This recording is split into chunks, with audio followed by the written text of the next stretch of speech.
Hi friends, আপনাদের প্রিয় share বাজার রহস্য চ্যানেলে আপনাদের স্বাগত। আশা করি আপনারা ভালো আছেন এবং সুস্থ আছেন।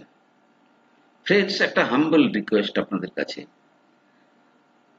আমার কোনো শ্রোতা যদি অপশানে কাজ করেন, আমি অনুরোধ করব আপনাদেরকে যে মার্কেটের অভিজ্ঞতা যদি আপনাদের ৩-৪ বছরের না হয়েছে এবং সেই জায়গায় যদি আপনাদের সাকসেস না এসছে, তাহলে দয়া করে অপশানে কাজ করবেন না। অপশন মার্কেটের জন্য প্রচন্ড বেশি স্কিল সেট লাগে, প্রচুর অর্থ কিন্তু এতে নষ্ট হয়ে যায়। সেবি থেকে শুরু করে সমস্ত ব্রোকার ফার্ম কিন্তু বারবার তাদের স্ক্রিনে ওয়ার্নিং দিচ্ছে যে ৯৫% লোক অপশন ট্রেডিং এ লস করে। সুতরাং আমি অনুরোধ করব যে আপনারা অপশন ট্রেডিং এর ক্ষেত্রে একটু দূরে থাকুন। মার্কেট যদি বুঝে গেছেন, কনফিডেন্সের সঙ্গে বুঝেছেন, তাহলে আপনি করুন। কিন্তু যদি আপনি সেখান থেকে কন্টিনিউয়াস রোজগার পাচ্ছেন তবে, আদারওয়াইজ আপনি কোনো রকমের কোনো ট্রেডিং থেকে দূরে থাকুন। আগে মার্কেটটা বোঝার চেষ্টা করুন এবং মার্কেট একটা বড় অপরচুনিটি দিতে চলেছে। মানে আমাদের বুল মার্কেটের সবচেয়ে বড় বুল রান হয়তো আসতে চলেছে। সেক্ষেত্রে ইনভেস্টেড থেকে আপনারা কিন্তু আপনাদের ক্যাপিটালকে বাড়ানোর চেষ্টা করুন। ফ্রেন্ডস, আজকের মার্কেটের যে নোংরামি, যে নোংরা খেলা, সেটা আপনাদেরকে একটু চার্টে না দেখালে আপনারা বুঝতে পারবেন না। এবং এই সমস্ত মার্কেটে যারা অপশন ট্রেড করে তাদের কিন্তু কোমর ভেঙে দেওয়া হয়। একদিনে তাদের কতদিনের যে টাকা নিয়ে চলে যাওয়া হয় তার কোনো ইয়ত্তা থাকে না। ফ্রেন্ডস, দেখুন আজকে মার্কেট মাইল্ড পজিটিভ খোলে। মাইল্ড না, প্রায় ধরুন ২০০ থেকে ধরুন খুলেছে কোথায় ১০০ পয়েন্টের উপরে মার্কেট কিন্তু ওপরে খোলে। ১০০ পয়েন্ট উপরে খোলার পরে অর্থাৎ ৩০০ ধরুন এর হাই গেছে ১৮, সেখান থেকে নিচে এসছে কোথায়, লো যদি দেখেন ১০৬, অর্থাৎ ২০০ পয়েন্টের ফল। উপর থেকে নিচ পর্যন্ত মোর দেন 200 পয়েন্টের ফল। তারপরে আবার দেখুন এখান থেকে অর্থাৎ ২২,১০৬ থেকে আবার দেখুন প্রায় ২০০ পয়েন্টের জাম্প, ৩০৩। আবার সেখান থেকে প্রায় ২৫০ পয়েন্টের ফল,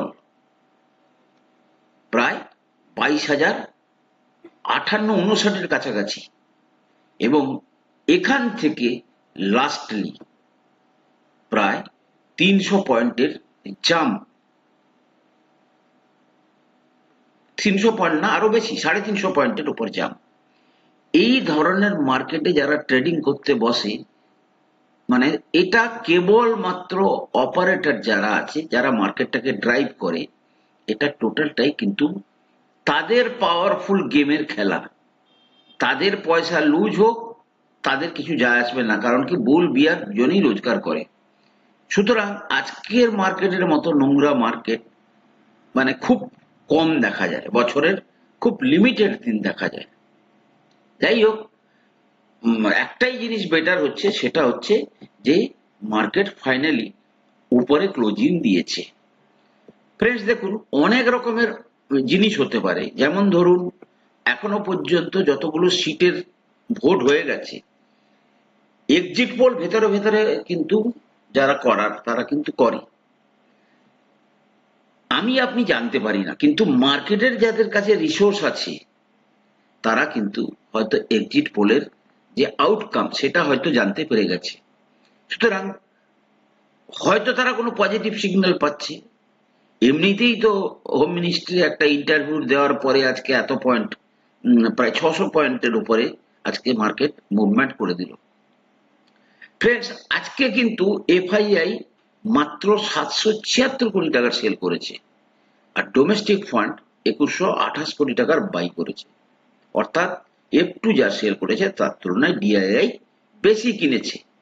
এবং আজকের এই সেলটা, আজকের যে পরিমাণটা সেল করেছে এফআইআই, এটা হচ্ছে এই মাসের সবচেয়ে কম সেলিং, অর্থাৎ তাদের সেলটাও ধীরে ধীরে কমে যাচ্ছে।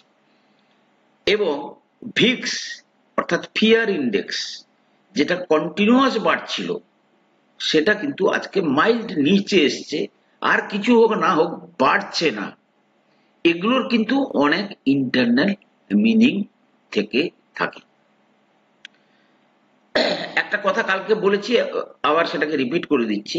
18 তারিখ কিন্তু ট্রেডিং হবে। ওই বললাম ডিসাস্টার রিকভারির জন্য একটা ট্রেডিং হবে, দুটো সেশনে হবে। একটা সেশন 9:15 থেকে 10টা শনিবার দিনটা, এবং আর একটা সেশন হবে 11:30 থেকে 12:30। তাতে আপনারা কেনা বিক্রি বেচা করতে পারবেন। ফ্রেন্ডস, আমি আপনাদেরকে দীর্ঘদিন বলে আসছি ডিফেন্স স্টক। আজকে হ্যালের রেজাল্ট এসছে। হ্যাল মানে হিন্দুস্তান এরোনটিক্স। আজকে যদি আপনি হিন্দুস্তান এরোনটিক্স এর রেজাল্ট দেখেন, তাহলে কিন্তু আপনার মাথা খারাপ হয়ে যাবে যে এত বিউটিফুল রেজাল্ট, অর্থাৎ হিস্টোরিক্যালি আমি অ্যাটলিস্ট এতদিন পর্যন্ত মার্কেট দেখিনি। আমি কোয়ার্টারলি প্রফিট দেখাচ্ছি। ফ্রেন্ডস দেখুন,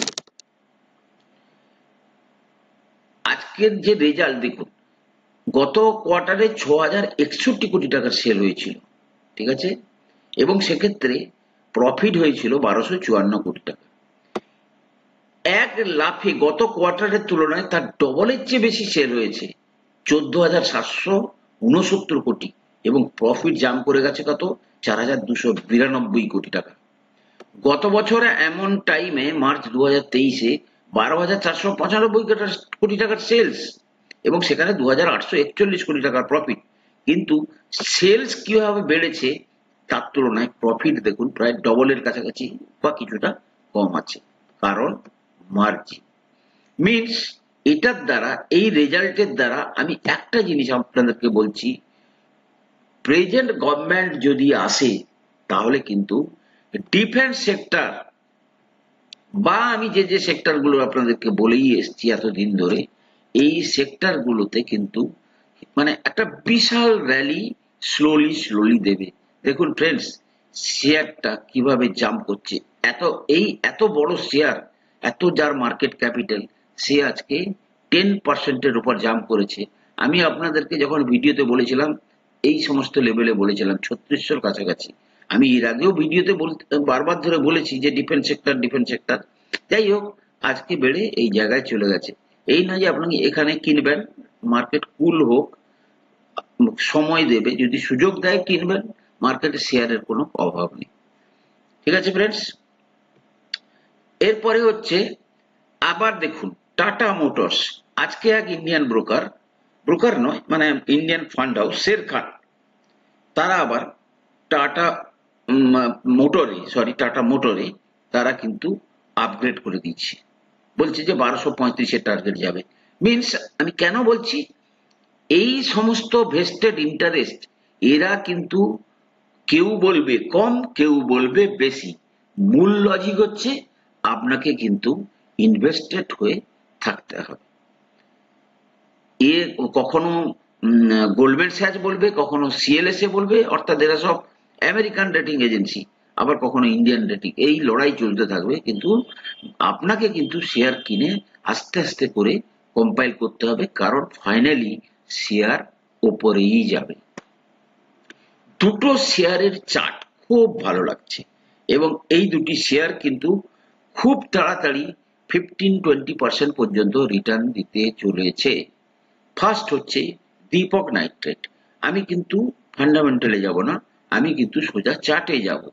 দীপক নাইট্রেট শেয়ার এইবারে যদি দেখুন, সে যে লেভেলটাতে ঘোরাঘুরি করছে, মার্কেট সিচে দেখুন, সে কিন্তু এই যে তার রেসিস্টেন্স লেভেলে কিন্তু আজকে 3 সপ্তাহ ধরে ঘুরছে। কালকে কিন্তু আগের সপ্তাহে একবার ব্রেকআউট দিয়েছিল, প্রায় 2600-র কাছাকাছি চলে এসেছিল, সেখান থেকে নিচে এসছে, বর্তমানে 2450-এর কাছে আছে। এই শেয়ারটা কিন্তু এখান থেকে একটা বড় জাম্প হয়তো দেখা যাবে এই মাসের মধ্যেও দিতে পারে, এবং সেই জাম্প কিন্তু মিনিমাম 10%, ম্যাক্সিমাম 20%-ও হয়ে যেতে পারে। আমি জানি না যে কি বলে দীপক নাট্টের রেজাল্ট এসছে কিনা। দেখুন ফ্রেন্ডস, আমি কোনো জিনিস যখন রিকমেন্ড করছি তার মানে নয় যে ওটা আপনারা মানে নেবেন। কিন্তু আমি আপনাদের ইনভেস্টমেন্টের ক্ষেত্রে যেটা বলে রেখেছি যে এই সমস্ত শেয়ার কিন্তু, না রেজাল্ট এখনো আসেনি, এই সমস্ত শেয়ার কিন্তু খুব ভালোভাবে আগামী দিনে আপনাদেরকে রিটার্ন দেবে। এবং এই যে জায়গাটাতে মানে দাঁড়িয়ে আছে রেজাল্টের জন্য, এই জায়গাটা কিন্তু খুব অ্যালার্মিং জায়গা। অর্থাৎ মোস্টলি ইনসাইডার ইনফরমেশন আছে, নাহলে এখান থেকে গিয়ে চুপচাপ এখানে বসে আছে, এরপরে কিন্তু একটা বড় র্যালি দেওয়ার জন্য রেডি হচ্ছে।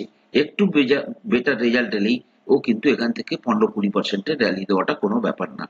আশা করি লোয়ার লেভেল থেকে আপনারা দীপক নাট্টের শেয়ার কিনে রেখেছেন। দ্বিতীয়, অনেক দিন পরে ইনফোসিসের শেয়ারটাকে দেখছি। দেখুন ইনফোসিসের, দেখুন উইকলি ক্যান্ডেল। ফ্রেন্ডস দেখুন, একটা শেয়ার যখন, আমি এটা উইকলি বলিঞ্জার ব্যান্ড দেখছি, এই হচ্ছে বলিঞ্জার ব্যান্ড, যখন লোয়ার বলিঞ্জার ব্যান্ডে এসে কনসোলিডেট করছে, ঠিক আছে, এবং দেখুন শেয়ার প্রাইস তেমন বাড়ছে না কিন্তু আরএসআই বাড়ছে, এখান থেকে কিন্তু ইনফোসিসের শেয়ার কিন্তু 10% খুব তাড়াতাড়ি মুভমেন্ট দেওয়ার মতো ক্ষমতা রাখে। এই যে লোয়ার মিডিল কি বলে বলিঞ্জার ব্যান্ডে কিন্তু ওর প্রথম টার্গেট 1571, এবং দীর্ঘদিন ধরে র্যালি দেয়নি, হতে পারে এবারে এই হাইকে ক্রস করে ও কিন্তু ওপরের লেভেল পর্যন্তও যেতে পারে। সুতরাং ইনফোসিস শেয়ারটাকেও কিন্তু আপনারা হোল্ড করে রাখবেন। ইনফোসিস কিন্তু আপনাদেরকে এখান থেকে খুব সুন্দর একটা র্যালি দেবে, প্রোভাইডেড মার্কেট সিচুয়েশন যদি ঠিক থাকে। যেভাবে মার্কেট স্ট্যান্ড করছে, আজকে ধরুন 16 তারিখ হয়ে গেল, আর মাত্র 2 সপ্তাহ পরে রেজাল্ট। সুতরাং এরকম ক্ষেত্রে কিন্তু এই দুটো শেয়ারকে কিন্তু আপনারা হোল্ড করে রাখুন। এই দুটো শেয়ার কিন্তু আপনাদেরকে খুব ভালো রিটার্ন দেবে। এসডব্লিউ সোলার কিন্তু প্রতিদিন উপরের দিকে যাচ্ছে, যেটা আমার ফেভারিট শেয়ার ছিল। আপনারা যারা কিনে রেখেছেন হোল্ড করে রাখুন, মানে এটা লাইফ টাইমের জন্য রাখুন। এই শেয়ার বহু উপরে যাবে বলে আমার বিশ্বাস। ফ্রেন্ডস, আমি কোনো সেবি রেজিস্টার্ড অ্যানালিস্ট নই। আমার কথা শুনে কোনো শেয়ারে কেনা বা বিক্রির সিদ্ধান্ত নেবেন না। ফ্রেন্ডস, যদি চ্যানেলটা ভালো লাগছে, চ্যানেলটাকে সাবস্ক্রাইব করুন, লাইক করুন, কমেন্ট করুন। কথা হবে পরের এপিসোডে।